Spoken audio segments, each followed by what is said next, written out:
दोस्तों बॉलीवुड पोल खोल के नए एपिसोड में आपका स्वागत है। और भाई साहब, अगर आपने अभी तक मेरा चैनल सब्सक्राइब नहीं किया और करना चाहते हो तो कर लो, नहीं करना चाहते हो तो आपकी मर्जी है। लेकिन आज इस वीडियो में कुछ बहुत ही ज़बरदस्त खबरें हैं, ऐसी खबरें हैं जिनको सुनकर मज़ा आ जाएगा। लेकिन हेडफोन्स लगा लेना, क्योंकि आज कुछ नॉन वेज है। अगर आप एनिमल के डायरेक्टर संदीप वांगा रेड्डी को जानते हो तो आपको पता होना चाहिए कि ये आदमी किसी ना किसी के साथ भिड़ता रहता है, किसी ना किसी को कुछ ना कुछ कहता रहता है। अगर कोई इसके बारे में एक बात कहता है तो ये उसके बारे में पलटकर चार बात कहता है। संदीप अगली फिल्म कर रहा है प्रभास के साथ, जिसका नाम है स्पिरिट, और उस फिल्म में वो दीपिका को साइन करना चाहता था। ये मैं आपको अपने पिछले वीडियो में बता चुका हूं कि दीपिका ने वो फिल्म क्यों नहीं की। दीपिका ने संदीप से 30 CR क्यों मांगा था। यहां तक कि दीपिका ने संदीप के सामने कुछ बहुत ही उल्टी उल्टी मांगे रखी थी ताकि संदीप मना कर दे और उसको साइन ना करे। तो दीपिका अपने मकसद में कामयाब हो गई। उसको फिल्म में एक ऐसी लड़की का रोल बिल्कुल नहीं निभाना था जिसको हर 3-4 सीन के बाद प्रभास को किस करना पड़े,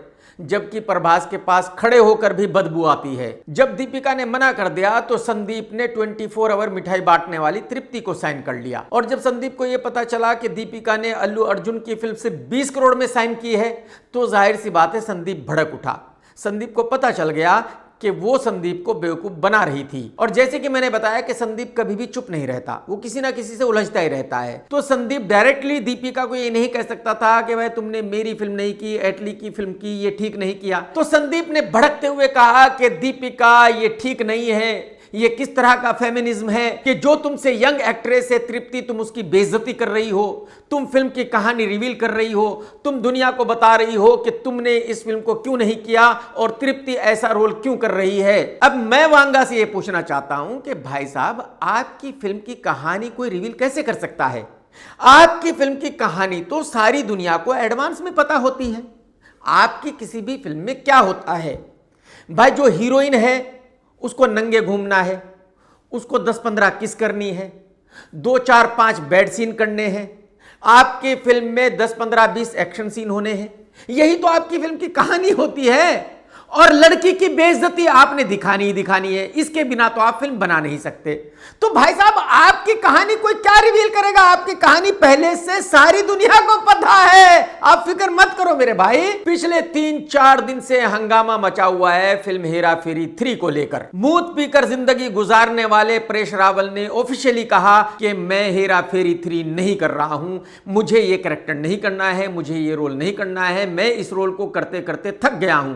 जबकि पिछले कई सालों से परेश रावल यह कह रहा था कि इस फिल्म को बनना ही चाहिए, मुझे ये रोल करना है। परेश रावल ने आज ये बयान दिया और अगली सुबह खबर आई कि अक्षय कुमार ने परेश रावल को नोटिस भेज दिया है कि भाई तुमने मेरा नुकसान करा दिया है और मुझे इतने का हर्जाना चाहिए। तीसरे दिन सुबह को खबर आई कि अक्षय कुमार तो अदालत में पहुंच गया है और परेश रावल से 25 करोड़ रुपए का हर्जाना मांगा है। साथ ही यह भी खबर आई कि अक्षय रावल साहब को फोर्स कर रहा था कि उसको यह फिल्म सिर्फ 11 लाख रुपए में करनी है।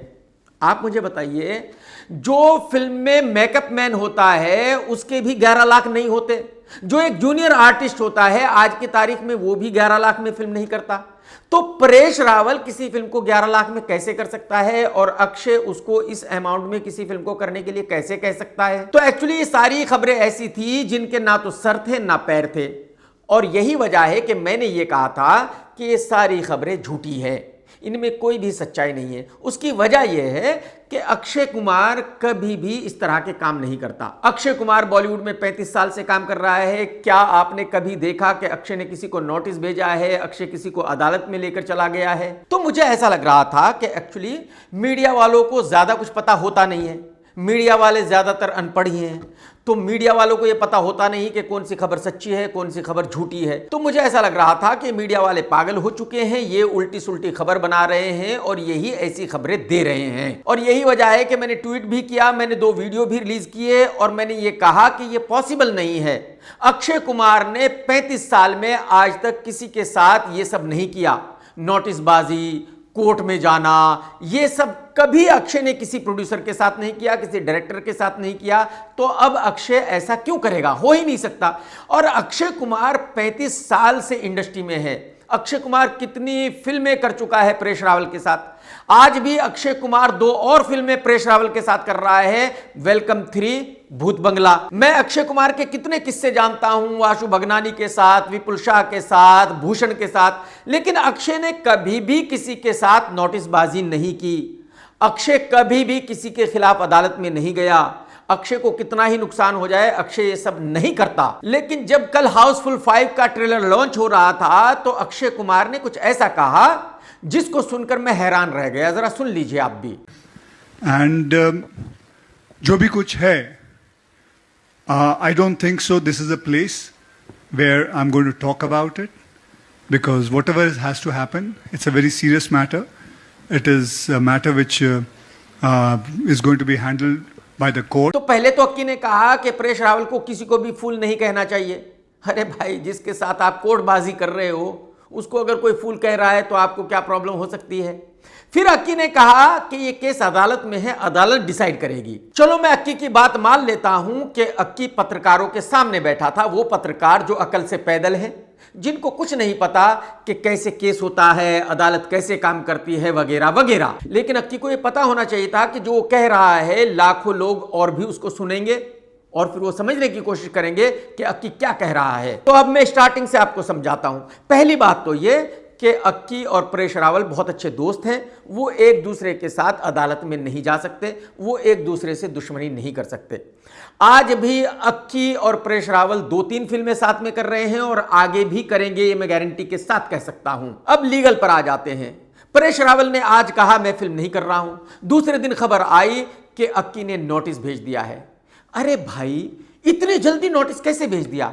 अक्की को लॉयर्स के साथ बैठना पड़ेगा, उनको समझाना पड़ेगा, उनसे समझना पड़ेगा, ड्राफ्ट बनेगा, तब जाके कहीं 2-4 दिन के बाद नोटिस भेजा जाएगा परेश रावल को। वो जो नोटिस होता है, नोटिस क्या होता है? जिसको नोटिस भेजा जाता है उससे कहा जाता है कि भाई आपके पास 30 दिन है, ये गलती आपने की है, या तो आप इसको सुधार लीजिए, नहीं तो हम आपके ऊपर केस करेंगे अदालत में। अब जिसको नोटिस भेजा गया है वो 1 हफ्ते के बाद, 2 हफ्ते के बाद रिप्लाई करेगा। वो रिप्लाई मिलने के बाद जिसने नोटिस भेजा है वो डिसाइड करेगा कि भाई वो रिप्लाई करेक्ट है या नहीं है। अब अगर वो पार्टी रिप्लाई से सेटिस्फाइड नहीं है तो फिर वो अपने केस को अदालत में लेकर जाएगी। अदालत में जाने के लिए वकीलों को पेपर बनाने पड़ेंगे, कम से कम हफ्ता 10 दिन लगेगा। उसके बाद वो केस अदालत में फाइल होगा। सुनवाई की डेट आएगी 15 दिन के बाद या 1 हफ्ते के बाद। तो कहने का मतलब यह है कि अदालत कोई सुपरमार्केट नहीं है कि भाई मुंह उठाया और घुस गए। अरे भाई, प्रोसीजर है, कम से कम 1.5-2 महीने का एक प्रोसीजर है किसी भी केस को अदालत में ले जाने के लिए। लेकिन यहां सब कुछ 2-3 दिन में ही हो गया।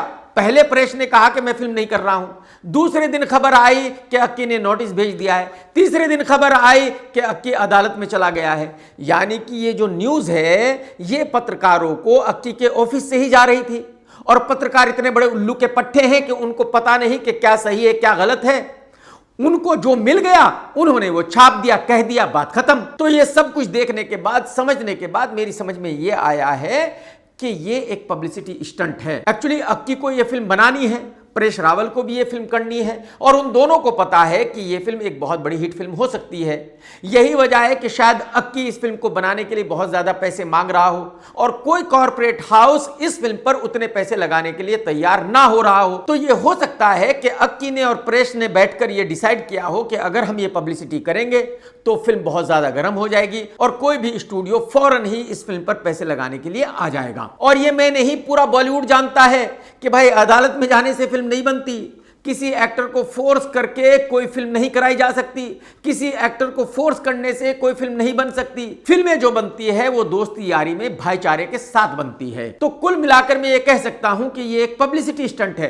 परेश रावल हेरा फेरी 3 करेगा, फिल्म जरूर बनेगी और फिल्म रिलीज भी होगी। बॉलीवुड में एक बेशरम प्रोड्यूसर आया है जिसका नाम है दिनेश विजन। इस आदमी ने बॉलीवुड में हाहाकार मचा दिया है। ये वो निर्माता है कि अगर इसकी फिल्म 1 लाख रुपए का बिजनेस करती है तो ये भाई 10 करोड़ रुपए का बिजनेस बताता है। इससे पहले बॉलीवुड के इतिहास में ऐसा कभी नहीं हुआ था। अगर किसी निर्माता को 2 करोड़ रुपए बढ़ाने होते थे तो वो 10 बार सोचता था, 10 लोगों से पूछता था, तब जाकर वो कलेक्शन बढ़ाता था।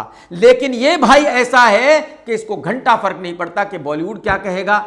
बाकी लोग क्या कहेंगे, क्योंकि जो मीडिया है वो तो बिकाऊ मीडिया है, उसको 10,000 रुपए दो, कुछ भी कहलवा लो। तो ये बॉलीवुड के इतिहास का अकेला निर्माता है जो अपनी फिल्म के कुछ भी कलेक्शंस बताता है। मैं आपको ये बता दूं कि इसकी फिल्म भूल चूक माफ जो है वो डेली तकरीबन 25 से 50 लाख रुपए का बिजनेस कर रही है, लेकिन ये भाई बता रहा है 5 करोड़, 6 करोड़, 7 करोड़। मैं आपको ये भी बताना चाहूंगा कि बॉलीवुड के इतिहास में आज तक ऐसा कभी नहीं हुआ कि कोई फिल्म रिलीज हुई हो प्रमोशन के साथ, by one get one free, 100 rupees discount वगैरह वगैरह, और फिर उस फिल्म को ब्लॉकबस्टर घोषित किया गया हो। इस आदमी ने कल एक ऑफिशियल स्टेटमेंट दिया प्रेस को और बताया कि मेरी फिल्म ब्लॉकबस्टर हो चुकी है, मेरी फिल्म 50 करोड़ रुपए का धंधा कर चुकी है। और कमाल यह है कि पीवीआर का इस फिल्म से कोई लेना देना नहीं है, पीवीआर सिर्फ एग्जीबिटर है। लेकिन पीवीआर ने भी इस फिल्म के निर्माता की तरह एक स्टेटमेंट जारी किया प्रेस में और कहा कि फिल्म ब्लॉकबस्टर हो गई है। अरे भाई, आपका क्या लेना देना है, वो फिल्म हिट हुई है या फ्लॉप हुई है? आप तो एग्जीबिटर हो, ये निर्माता बताएगा कि फिल्म हिट है या फ्लॉप है। तो इसका मतलब बिल्कुल क्लियर है कि पीवीआर ने पैसे खाए हैं, पीवीआर ने सुपारी ली है। और मैं आपको बता दूं कि दिनेश ये झूठे कलेक्शंस दे करके बॉलीवुड का भला नहीं कर रहा है, बल्कि बॉलीवुड को बर्बाद कर रहा है। मैं आपको बताना चाहूंगा कि अब से 20-25 साल पहले मुजफ्फरनगर सिटी में 15 थिएटर्स हुआ करते थे, आज सिर्फ 2 हैं। देवबंद सिटी में 3 थिएटर्स हुआ करते थे, आज एक भी नहीं है।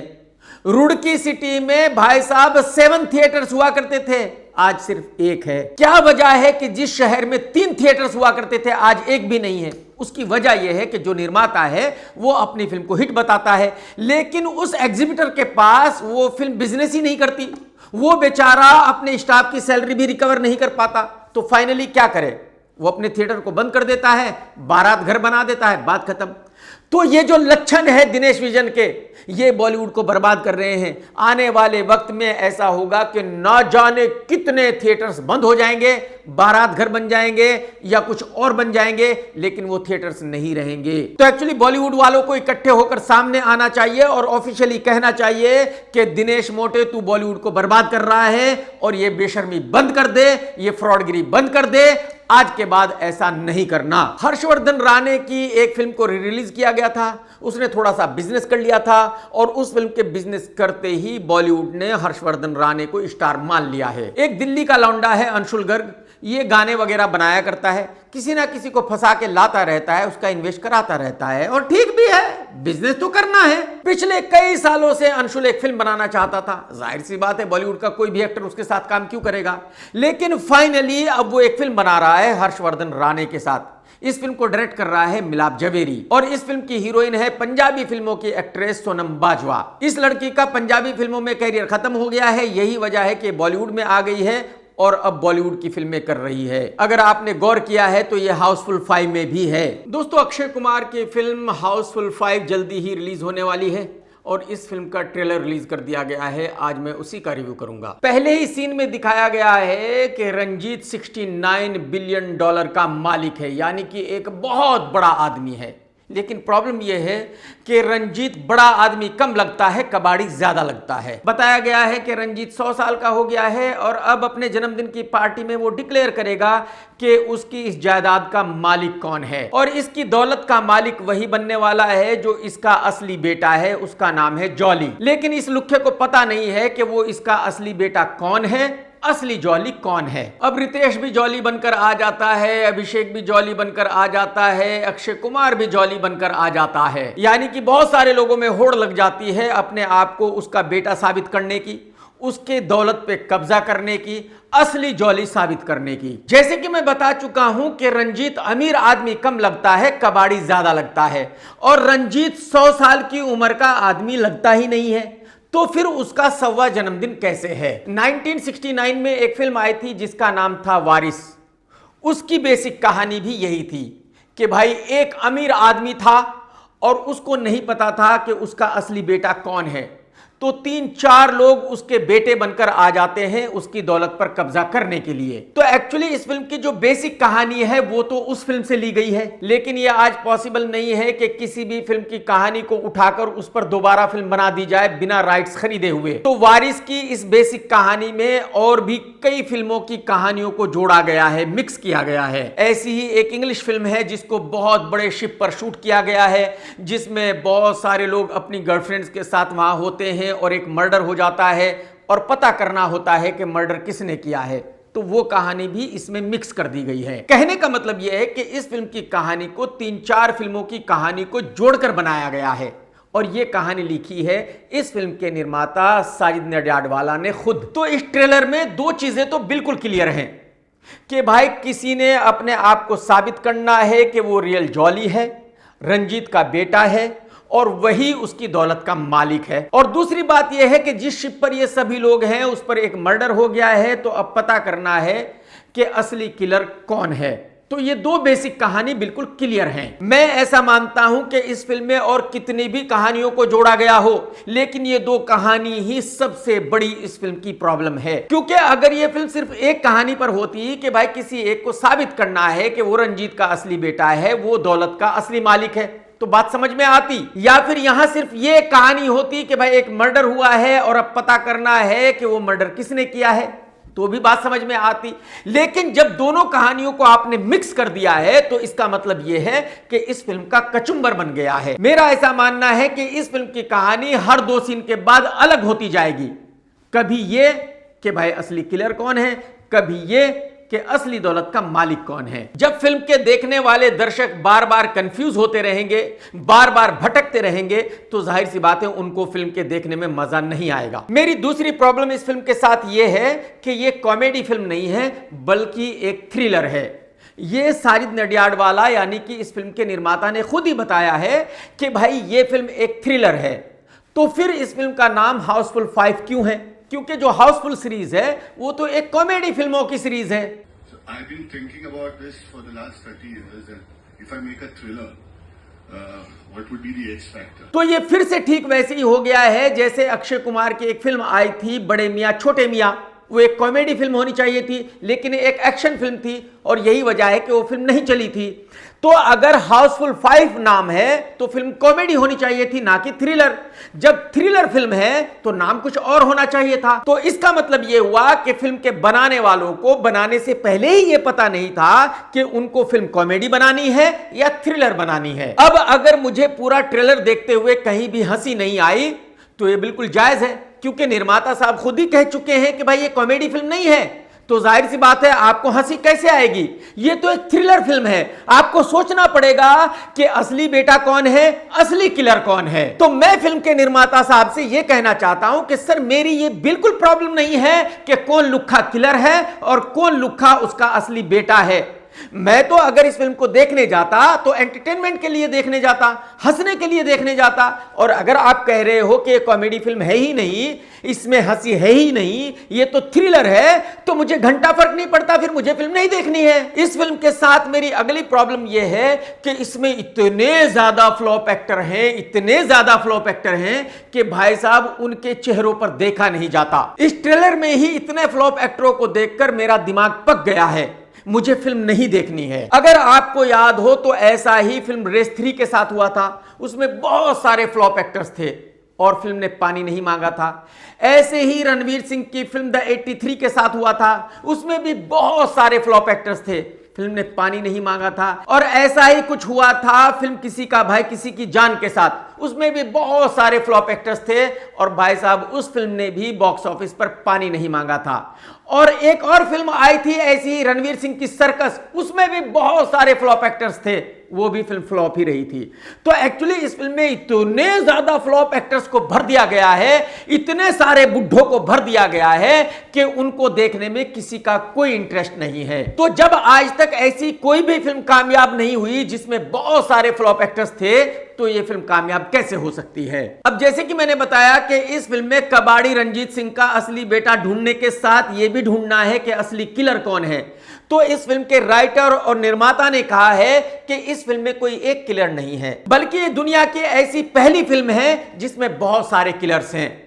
एक थिएटर में अगर फिल्म दिखाई जा रही है तो वहां एक किलर है, दूसरे थिएटर में अगर फिल्म चल रही है तो वहां दूसरा किलर है, तीसरे अगर किसी शो में फिल्म को दिखाया जा रहा है तो वहां तीसरा किलर है।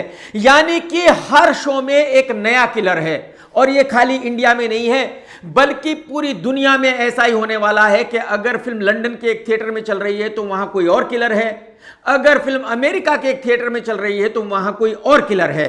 So I've written a story which every theatre will have a different killer. So if you see a Gaiety, you will have one killer, and in Galaxy there will be somebody else.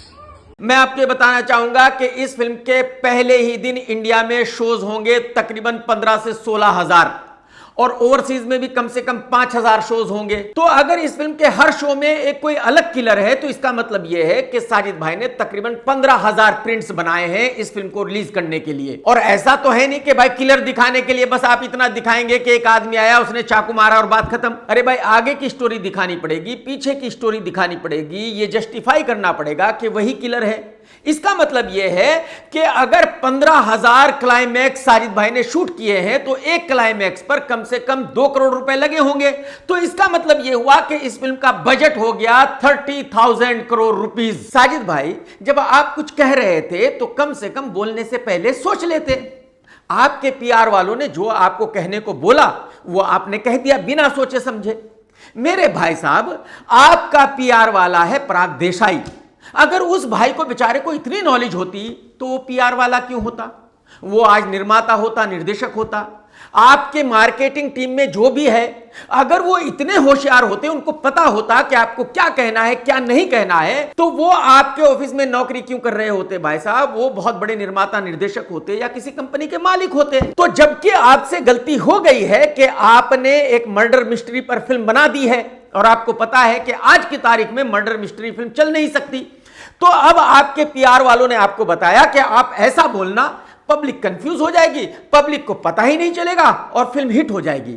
लेकिन मैं आपको यह बता दूं कि आज की public बहुत ज्यादा होशियार है। आपको शायद ऐसा लगता होगा कि पब्लिक को बिल्कुल कतई कुछ पता नहीं है, आप जो बोलोगे पब्लिक उसी पर यकीन कर लेगी। लेकिन मैं आपको यह बताना चाहूंगा कि बॉलीवुड में कम से कम 2 लाख लोग काम करते हैं, तो उनको तो पता ही है कि किसी भी फिल्म का क्लाइमैक्स कैसे शूट होता है, उनको तो पता ही है कि किसी भी फिल्म को किस तरह से रिलीज किया जाता है, किसी भी फिल्म की प्रोग्रामिंग कैसे होती है। हर शो में एक नया प्रिंट नहीं दिखाया जा सकता। बॉलीवुड की तो बात ही छोड़ दीजिए भाई साहब, हॉलीवुड में भी आज की तारीख में कोई ऐसी कंपनी नहीं है जो किसी फिल्म के 15,000 प्रिंट्स बनाए अलग अलग क्लाइमैक्स के साथ। तो आपके पीआर वालों ने ये बात आपको बताई कि आप कहिए कि हर शो में एक अलग किलर है, और यह बात सुनकर पब्लिक बिल्कुल कंफ्यूज हो जाएगी, पब्लिक को पता नहीं चलेगा और पब्लिक सोशल मीडिया पर नहीं डालेगी कि किलर कौन है। लेकिन मैं आपको यह बता दूं कि यह आपने उड़ता तीर ले लिया है। अब होगा ये कि जो लोग सोशल मीडिया पर नहीं भी डालना चाहते थे, जिनको ऐसा लगता था कि यार अगर हम क्लाइमैक्स बता देंगे तो निर्माता का नुकसान होगा, हीरो का नुकसान होगा, अब उनको बिल्कुल डर नहीं रहा। अब जैसे ही शो खत्म होगा वो सोशल मीडिया पर डालेंगे कि भाई मेरे शो में तो ये किलर है, दूसरा कहेगा मेरे शो में तो ये किलर है। और ये आप अच्छी तरह जानते हो कि आप फिल्म रिलीज कर रहे हो 2 क्लाइमैक्स के साथ। एक क्लाइमैक्स में अभिषेक बच्चन किलर है, एक क्लाइमैक्स में कोई दूसरा किलर है। तो कहने का मतलब यह है कि फ्राइडे को जब पहला शो खत्म होगा उस वक्त पूरी दुनिया को पता चल चुका होगा कि आपकी फिल्म के वो 2 किलर कौन हैं। और मेरा पर्सनली ऐसा मानना है कि जब पब्लिक को ये पता चल जाएगा कि भाई फिल्म में किलर कौन है, तो फिर बहुत ही कम लोगों का इंटरेस्ट होगा उस फिल्म को देखने के लिए। वैसे भी 140 करोड़ लोगों में से सिर्फ 5 करोड़ लोग ही किसी हिट फिल्म को देखते हैं, लेकिन इन 5 करोड़ में से मुझे लगता है किलर जानने के बाद शायद 1 करोड़ लोग ही ऐसे रह जाएंगे जो फिल्म को देखना चाहेंगे। तो कुल मिलाकर मेरा कहने का मतलब यह है कि ये ट्रेलर देखने के बाद मैं ये कह सकता हूं कि इस फिल्म के साथ बहुत सारी प्रॉब्लम्स हैं। ना ही तो इस फिल्म में ऐसे एक्टर्स हैं जिनकी फिल्में पब्लिक को देखनी है, ना ही इस फिल्म की कहानी ऐसी है जिसको पब्लिक को जानना है, ना ही इस फिल्म में कॉमेडी है, ये एक थ्रिलर है, और ना ही इस फिल्म का अब तक ऐसा कोई बहुत ही कमाल का गाना रिलीज हुआ है जिसकी वजह से पब्लिक को थिएटर में जाना है और इस फिल्म को देखना है। तो मैं बहुत ही कॉन्फिडेंस के साथ कह सकता हूं कि इस फिल्म का चलना मुश्किल ही नहीं नामुमकिन है। लेकिन फिल्म के फ्लॉप होने का मतलब यह नहीं है कि फिल्म 50-60 करोड़ रुपए का बिजनेस करके फ्लॉप हो जाएगी। ये फिल्म बहुत बड़ी फिल्म है, 300 करोड़ बजट की फिल्म है, तो जाहिर सी बात है फिल्म का कम से कम 100 to 125 CR बिजनेस तो होगा। लेकिन प्रॉब्लम यह है कि इस फिल्म को हिट होने के लिए कम से कम 300 करोड़ रुपए का बिजनेस करना होगा, जो ये फिल्म कर नहीं सकती। यानी कि इस फिल्म का डिजास्टर होना तय है, गारंटी है। बॉलीवुड में एक सेट डिजाइनर है जिसका नाम है उमंग कुमार, लेकिन ये अपने आप को डायरेक्टर भी कहता है, हालांकि इसको डायरेक्शन का डी भी नहीं आता। यही वजह है कि आज तक इस बेचारे ने जितनी फिल्में भी बनाई है सब की सब सुपर फ्लॉप रही है, डिजास्टर रही है। और जैसे कि मैं आप लोगों को बता ही चुका हूं कि हर्षवर्धन राणे आज की तारीख में बॉलीवुड के लिए बहुत बड़ा सुपरस्टार बन चुका है। उसकी वजह यह है कि एक्टर है नहीं फिल्में करने के लिए, तो जाहिर सी बात है जिसके साथ कोई भी काम नहीं करता वो हर्षवर्धन राणे को लेकर फिल्म बना रहा है। तो अब उमंग ने भी अपनी फिल्म के लिए हर्षवर्धन को साइन किया है। इसमें मेन लीड भूमिका निभाने के लिए हीरोइन ली गई है सादिया खतीब को, जो द डिप्लोमेट की हीरोइन है। इस फिल्म में दूसरा हीरो है करणवीर मेहरा, जो इस साल बिग बॉस में था। बताया जा रहा है कि फिल्म एक लव स्टोरी है। मैं आप लोगों को यह बताना चाहूंगा कि करणवीर और हर्षवर्धन ये दोनों ही तकरीबन 45 इयर्स एज के हैं, यानी कि इनके हीरो बनने के चांसेस खत्म हो चुके हैं। हीरो तो ये कभी बनेंगे नहीं, लेकिन इस उम्र में भी अगर एक फिल्म मिल गई है तो ये बहुत बड़ी बात है। हो सकता है कैरियर थोड़ा बहुत आगे चल ही जाए, लेकिन कमाल यह है कि इस छोटी सी फिल्म के 10 निर्माता हैं। एक्चुअली ये जो लड़की है सादिया खतीब, पता नहीं इसकी किस्मत में ऐसी फिल्में क्यों लिखी है जिनके तकरीबन 10-12 प्रोड्यूसर होते हैं। मैं आपको ये बता दूं कि फिल्म द डिप्लोमेट के भी तकरीबन 10 प्रोड्यूसर थे और इस फिल्म के भी 10 प्रोड्यूसर हैं। इस फिल्म के प्रोड्यूसर हैं बंसल, प्रगति, हिमांशु, अजय, धनंजय, अभिषेक, राहुल, राहत, उमंग एंड उमंग की वाइफ। ये कुछ कम निर्माता नहीं है, कुछ 5-7 नाम और जोड़ दो। एक फिल्म के 15-20 निर्माता तो होने ही चाहिए, इससे कम में तो क्या ही काम चलेगा। साला क्या क्या देखना पड़ रहा है एक ही जीवन में, ऊपर वाले ने कौन से गोले पे भेज दिया हम लोगों को। चलो जी, उमंग भाई को, सादिया को, हर्ष को, करणवीर को, सबको मेरी तरफ से बहुत बहुत मुबारकबाद। ऊपर वाला करे कि इनकी ये फिल्म बने, रिलीज हो जाए और हिट हो जाए। कसम रावण के एक बहुत ही कमाल का केस आया है। बॉलीवुड में एक हीरो है जो माल का बहुत बड़ा शौकीन है और एक नंबर का क्रेजी है और अपने आप को बहुत बड़ा सुपरस्टार मानता है, हालांकि बहुत बड़ा फ्लॉप एक्टर है। इसका नाम है आदित्य रॉय कपूर। एक्चुअली इसके भाई की वजह से ये हीरो बना था, इसमें हीरो बनने का एक भी गुण नहीं है। तो मुंबई पुलिस के मुताबिक दुबई से कोई औरत मुंबई आई और वो आदित्य के घर पे पहुंच गई। आदित्य के घर की जब बेल बजाई तो मेड ने दरवाजा खोला और उसने पूछा कि आप कौन हैं। उसने कहा कि मुझे आदित्य ने बुलाया है, मुझे आदित्य से मिलना है। मेड ने उसको अंदर घर में बैठा दिया। आदित्य कहीं बाहर था, जब वो घर वापसी आया तो मेड ने उससे कहा कि कोई लड़की बैठी हुई है जो उसका इंतजार कर रही है, जिसको उसने बुलाया था। आदित्य ने उससे कहा कि भाई मैंने किसी को नहीं बुलाया था। मेड ने उस लड़की को जाने को कहा, उसने कहा कि मैं नहीं जाऊंगी और उसने आदित्य से मिलने की जिद की। इसके बाद आदित्य के बाकी स्टाफ को बुलाया गया, मैनेजर को, इसको उसको, और उन्होंने पुलिस को कॉल किया। पुलिस आती उससे पहले ही वो लड़की वहां से भाग गई। अब मुंबई पुलिस ने केस दर्ज कर लिया है, उस लड़की को ढूंढा जा रहा है। मुझे पर्सनली ऐसा लगता है कि ये बहुत ही खतरनाक हो सकता था। हो सकता है अगर आदित्य उससे मिल लेता तो वो चिल्ला देती, पुलिस को बुला देती, कहती कि आदित्य तो मेरे साथ गलत काम करने की कोशिश कर रहा था। तो मुझे ऐसा लगता है कि जितने भी एक्टर हैं उनको बहुत ज्यादा होशियार रहना चाहिए। किसी को भी अपने घर में ऐसे ही अलाउ नहीं कर देना चाहिए घुसने के लिए। कसम राजस्थान के उस काले हिरन की जो अपनी जिंदगी से बहुत ज्यादा परेशान था, जिसको किसी ने नहीं मारा था, जिसने खुदकुशी कर ली थी। ये कमाल की खबर आई है, ऐसी खबर आई है कि भाई साहब इससे पहले आपने ऐसी खबर सुनी नहीं होगी कभी भी। जोया अख्तर को आप जानते ही हो। जोया अख्तर कौन है? जावेद अख्तर की बेटी, शबाना आजमी की बेटी, फरहान अख्तर की बहन। जोया अख्तर ने अपने इंस्टा अकाउंट पर एक पोस्ट किया और उसमें लिखा कि जो बॉलीवुड के लोग हैं वो सभी के सभी बहुत ही शेडी हैं। यानी कि जोया अख्तर ने कहा कि जो बॉलीवुड वाले हैं ये एक नंबर के उल्लू के पट्टे हैं, एरोगेंट हैं, झूठे हैं, मक्कार हैं। और बॉलीवुड के 50 लोगों ने इस पोस्ट को लाइक किया, जैसे कि अर्जुन कपूर, भूमि पेडनेकर, एकता कपूर वगैरह वगैरह। तो जिन लोगों ने इस पोस्ट को लाइक किया, इसका मतलब ये हुआ कि वो भी ऐसा ही मानते हैं जैसा जोया कह रही है। करण जौहर ऑन कैमरा ये कह चुका है कि जो बॉलीवुड के लोग हैं वो बहुत ही फेक हैं, वो सामने कुछ बात करते हैं, पीछे कुछ बात करते हैं। Farhan Akhtar officially on camera ये कह चुका है कि जो बॉलीवुड के लोग हैं वो बहुत ही झूठे हैं, मक्कार हैं। सनी देओल ऑन कैमरा ये कह चुका है कि बॉलीवुड में ऐसे बहुत सारे लोग हैं जो उसकी फैमिली को बर्बाद करना चाहते हैं, उसकी फिल्मों को नहीं चलने देना चाहते, उसकी फिल्मों को सही से रिलीज नहीं होने देना चाहते। बॉलीवुड के बहुत सारे लोग उनके पीछे पड़े हैं, उनको नीचा दिखाने की कोशिश कर रहे हैं। कंगना रनावत ऑफिशियली कह चुकी है कि जितने भी बॉलीवुड वाले हैं वो एक नंबर के क्रिमिनल हैं वगैरह वगैरह। Mahesh Bhatt officially on camera ये कह चुका है कि बॉलीवुड वाले बहुत ही मक्कार है, बहुत ही झूठे हैं। बॉलीवुड के कुछ और लोगों ने बॉलीवुड के बारे में क्या कहा, जरा सुन लीजिए। I've met other stars who have not been like that, who've been very disrespectful, very mean, just like kind of like borderline bullies. And then I came into this industry and I realized कि ये तो school की तरह ही है, बाहर वाले को आसानी से एक्सेप्ट नहीं करते ये लोग, इनको बड़ा प्रॉब्लम होता है कि तुम कहाँ कैसे गए अंदर। It's not that I've never been broken. It's not that I've never been depressed or I've never been bullied or I've been through all of that. किसी ना किसी तरह से सताने में या बुली करने में लग जाए, कैसा महसूस करेंगे आप? शर्म नहीं आती इनको? कोई कोई तो मेरे दादा की उम्र के हैं, ठीक है, मेरे पीछे इतनी बुरी तरह से पड़े हुए हैं। But they don't find my conversations very interesting, and so the first time they will pretend to be liking me, but then they don't take my calls. So yeah.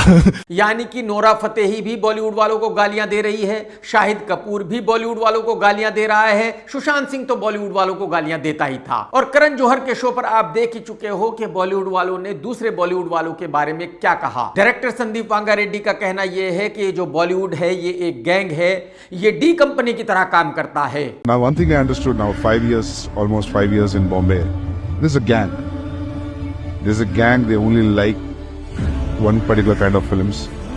They praise that particular filmmaker's films. तो ये सब कुछ सुनने के बाद मेरी समझ में ये आ रहा है कि जो ये कह रहे हैं कि बॉलीवुड वाले ऐसे हैं, इसका मतलब ये है ये बॉलीवुड वाले नहीं हैं। और अगर जो ये कह रहे हैं कि बॉलीवुड वाले इतने गंदे लोग हैं, ये बॉलीवुड वाले नहीं हैं, तो फिर बॉलीवुड वाले कौन हैं? अगर जोया अख्तर बॉलीवुड वालों को गालियां देती है और 50 बॉलीवुड वाले उसकी पोस्ट को लाइक करते हैं, उससे कहते हैं कि तू जो कह रही है वो सही कह रही है, तो फिर ये बॉलीवुड वाले किन बॉलीवुड वालों के बारे में बात कर रहे हैं? वो बॉलीवुड वाले कौन से हैं? वो गंदे झूठे मक्कार बॉलीवुड वाले कौन से हैं जिनके बारे में ये बात कर रहे हैं? क्योंकि देखो ये तो बॉलीवुड वाले नहीं है, तो इनके बारे में तो मैं गालियां नहीं दे रहा हूं, इनको तो मैं कुछ नहीं कह रहा हूं, ये तो बॉलीवुड वाले है ही नहीं ना भाई। बॉलीवुड वाले तो कहीं जुपिटर पे रहते हैं या मार्स पे रहते हैं। करण जौहर साहब बिल्कुल सही कह रहा हूं ना? जोया मैडम जो मैं कह रहा हूं बिल्कुल सही कह रहा हूं ना? ये एक नंबर के हैं बॉलीवुड वाले, बहुत ही मक्कार हैं, ये सब के सब हैं, लुक्के हैं। मैडम बिल्कुल सही कह रही हो आप। देखो मैं बॉलीवुड वालों के बारे में कह रहा हूं, मैं आपके बारे में कुछ नहीं कह रहा हूं, क्योंकि आप तो बॉलीवुड से नहीं हो। बताओ, मेरी समझ में नहीं आ रहा है कि अगर फरहान अख्तर की बहन जावेद अख्तर की बेटी भी बॉलीवुड वाली नहीं है, करण जौहर भी बॉलीवुड वाला नहीं है, कंगना भी बॉलीवुड वाली नहीं है, मेरा कहने का मतलब यह है अगर इनमें से कोई भी बॉलीवुड वाला है ही नहीं, तो बॉलीवुड वाले कौन लोग हैं? ये कहां रहते हैं साले? बिहार में रहते हैं, नोएडा में रहते हैं, मार्स पर रहते हैं, जुपिटर पर रहते हैं, कहां रहते हैं लुक्के? कमाल के लोग हैं, बताओ। इस बात से वो मेरी बात फिर से साबित हो जाती है कि जो बॉलीवुड वाले हैं ये एक दूसरे से कुत्ते की तरह जलते हैं। ये कोई भी एक दूसरे को देखना ही नहीं चाहते, ये सिर्फ कैमरे के सामने कहते हैं कि हम तो फैमिली है, हम तो सब एक हैं। हकीकत ये है कि अगर इनका बस चले तो ये अकेले बॉलीवुड में रहे, बाकी सबको भगा दे। कैसे लुक्के लोग हैं, सोचो कितने बड़े अकल से पैदल है ये लोग, आप अंदाजा लगाओ। और आप इन लोगों के फैन हो, बताओ आपसे बड़ा चूतिया कौन हो सकता है जो आप इन लोगों के फैन हो? एक कोई लड़की है रिद्धि डोगरा, इसने किस फिल्म में काम किया मुझे तो पता नहीं, मैंने तो आज तक इसको कहीं देखा नहीं, लेकिन अभी अभी मैंने इसका एक स्टेटमेंट पढ़ा, फोटो देखा कि इसने कहा है कि बहुत सारे लोगों ने इससे कहा था कि तू किसी भी खान के साथ फिल्म नहीं करना, जैसे शाहरुख खान, सलमान खान, और जब मैंने इनके साथ फिल्म की तो मुझे बहुत अच्छा लगा। वो सब लोग झूठ बोल रहे थे। मैडम जी लेकिन आपने इनके साथ कौन सी फिल्म की? मैंने तो कभी आपको देखा नहीं। आप कौन सी फिल्म की मेन लीड हीरोइन थी? मुझे तो याद ही नहीं आ रहा है। मैं तो इनकी सारी फिल्में देखता हूं, मैंने आपको आज तक कभी नहीं देखा। मैडम जी कुछ भी हो रहा है यार, कोई भी लुक्का उठ रहा है, कुछ भी कह रहा है, मतलब उसकी मर्जी है। वही सबसे बड़ा सुपरस्टार है इस दुनिया में। कमाल है। शाहिद कपूर के भाई ईशान खट्टर पट्टर को एक फिल्म में लॉन्च किया गया था जिसका नाम था धड़कन। फिल्म बहुत ही वाहियात किस्म की थी, सुपर डुपर डिजास्टर रही थी। अब उस फिल्म का पार्ट 2 बनकर रेडी हो गया है और इस फिल्म में हीरो है झुग्गी एक्टर। वही झुग्गी एक्टर जिसके पड़ोसी भी उसको नहीं जानते कि वो एक्टर है। जब पब्लिक को ये पता कि धड़क 2 बन चुकी है, जल्दी रिलीज होने वाली है, तो पब्लिक पूछ रही है करण जौहर से कि भाई साहब जब पहले ही वाली फ्लॉप थी तो सेकंड क्यों बनाई है? ऐसी क्या मजबूरी थी कि झुग्गी एक्टर के साथ आपको फिल्म बनानी थी? आप यकीन कीजिए एक वक्त में करण जौहर बहुत बड़ा निर्माता हुआ करता था। पता नहीं क्या हो गया, कोई भी बॉलीवुड वाला इस बेचारे की फिल्म कर ही नहीं रहा। इस बेचारे को झुग्गी एक्टरों के साथ फिल्में बनानी पड़ रही है। तो यही वजह है, इसीलिए मैं कहता हूं कि किसी का भी एक जैसा वक्त बॉलीवुड में नहीं रहता। यह बॉलीवुड एक ऐसी जगह है कि यहां सिर्फ चढ़ते सूरज को सलाम किया जाता है, डूबते सूरज को यहां कोई भी सलाम नहीं करता, डूबते सूरज को यहां कोई भी नहीं पहचानता। यानी कि यहां ना कोई रिलेशन है, ना कोई प्यार है, ना कोई मोहब्बत है, यहां सिर्फ और सिर्फ बिजनेस है। दोस्तों अगर आपने अभी तक मेरा चैनल सब्सक्राइब नहीं किया तो कर लो, घंटी दबा दो, और नहीं दबानी तो आपकी मर्जी, मत दबाओ। लेकिन अगर आज का वीडियो आपने देखा है तो लाइक करना बिल्कुल मत भूलना। कमेंट्स करके जरूर बताना आज का वीडियो आपको कैसा लगा। टेक केयर दोस्तों, tata bye bye, love you, जय हिंद। सत्यमेव जयते।